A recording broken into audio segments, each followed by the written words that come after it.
Ano ang kahilingan mo kay Jesus? Ako po si Father Fiel Pareha at ito po ang ating segment, ang Daily Devotion, na kung saan tayo po ay magdarasal, magbabasa at magninilay kasama ng salita ng Diyos sa buong taon.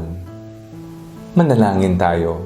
Sa ngalan ng Ama, ng Anak at ng Espiritu Santo. Amen. Halina, banal na Espiritu, liwanagan mo ang aming puso at isip, dang maunawaan at maisabuhay namin ang iyong salita. Amen. Our Bible passage for today is from the Gospel of St. Matthew chapter 8, verses 1 to 4, and I read it for you. When Jesus had come down from the mountain, great crowds followed him, and there was a leper who came to him and knelt before him, saying, "Lord, if you choose, you can make me clean." He stretched out his hand and touched him, saying, "I do choose, be made clean." Immediately his leprosy was cleansed.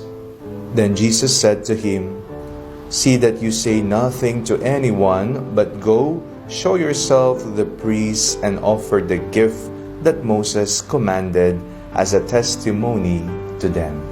Ano po ang kahilingan ninyo sa ating Panginoong Hesukristo? Ano ang matagal mo nang ipinagdarasal sa Panginoon? Ito yung mga paulit-ulit nating binubulong sa Kanya sa tuwing tayo ay nananalangin. Ito ba ay para sa malusog na pangangatawan, kagalingan sa sakit? Ang pinagdarasal mo ba ay magkaroon kayo ng maluwang buhay?